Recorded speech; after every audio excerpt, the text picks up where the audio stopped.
Despite being the 7th seed and facing off against the 2nd seed Houston Rockets, some people had the Golden State Warriors as favorites to win this first round series with their playoff experience.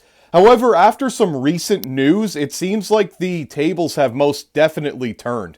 We're going to break down everything you need to know about that in this episode of Joe Mercer Sports Podcast. I'm your host, as always, Joey Mercer. Make sure if you are watching this content to go down below, hit that subscribe button, turn on the bell for notifications, and every single time we upload, you'll be able to stay up to date with our takes on the NBA and everything that you need to know around us. So without further ado, let's get this article from NBA.com from Jenny McCauley, and it says Jimmy Butler questionable for Game 3 versus the Rockets. The Warriors swingman underwent an MRI that revealed he injured his pelvis and has a deep gluteal muscle contusion. So a decently serious injury. It's definitely going to cause him quite some pain, and I could definitely see him missing Game 3. But let's see what they have to say about it. If you caught the fall, it was definitely not a great one from Jimmy Butler.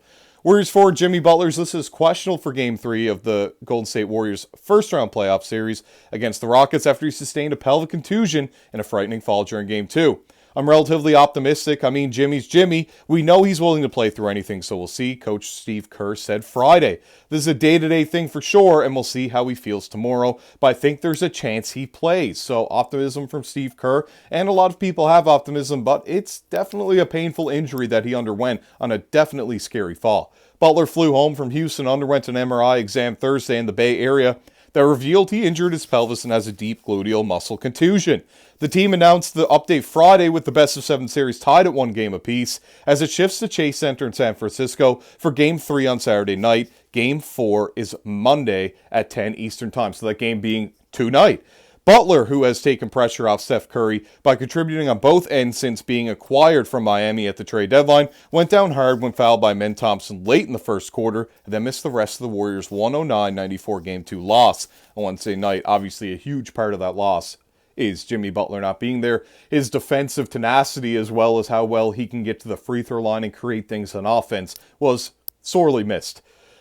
Butler tried to secure a rebound when Thompson undercut him and sent the Warriors star's feet high into the air, so he came down straight onto his tailbone. Both players thudded to the floor at the collision, and Butler grimaced in pain, grabbing at his backside. He stayed in briefly to shoot 2 free throws before going to the locker room. Obviously, he's a huge part of what they do, Rockets coach Ime Udoka said.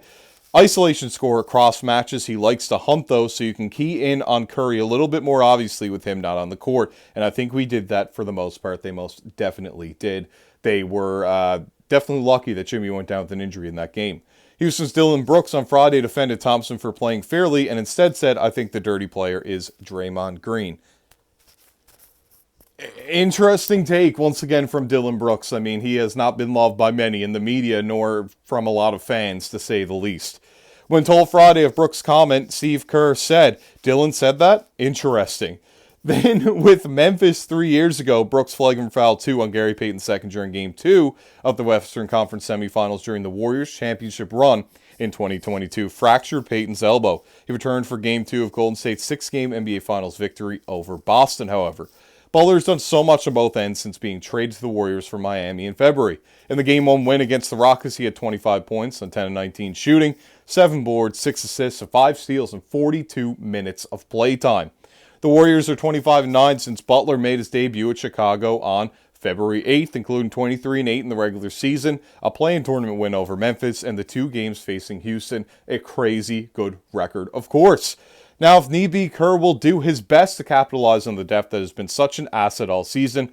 Not 2 game plans, but 2 rotations for sure. The game plan doesn't change, he said. It's a pain tolerance thing, that's why it's day-to-day. Kerr said of Butler's status, Jonathan Kuminga hadn't been on the court at all the previous 3 games, but was called into the rotation with Butler hurt. And Brandon Podziemski played through an illness with his team shorthanded, even receiving intravenous fluids at halftime. And we saw that he might have missed last game, Podziemski, because it seemed to be a flu that was going around for sure. I know Luka was a little bit sick last night against the Timberwolves as well. But we could see here Kuminga getting floor time. I'm not sure what's going on there with that, because he was their 3rd leading scorer And it's very interesting to see that he's just not getting playtime. I think he will probably be moved in the offseason, but we'll keep you up to date with everything you need to know on that at a later date when we get more information, of course. He thinks he had food poisoning from something he ate. It was Pajemski. He's ready to go and handle any load needed, no matter Butler's availability, and also to assist Curry, which is great to see from the young guard. Everybody's going to step up and play a better role when he's not out there, Pajemski said. Obviously, it helps that we're at home, so role players, it makes it easier for them because the crowd's playing with them. I think everybody's just going to step up and play better. It's the first home playoff game for many of us. Great to see, of course.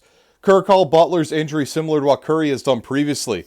I've had that happen a couple of times, and you know exactly what it is. It's a matter of how bad it was, and I don't know, Curry said after the game, but it definitely changed the dynamic of our offense. Him and BP played a combined 21 minutes, so it's kind of shuffled all the rotations a little bit.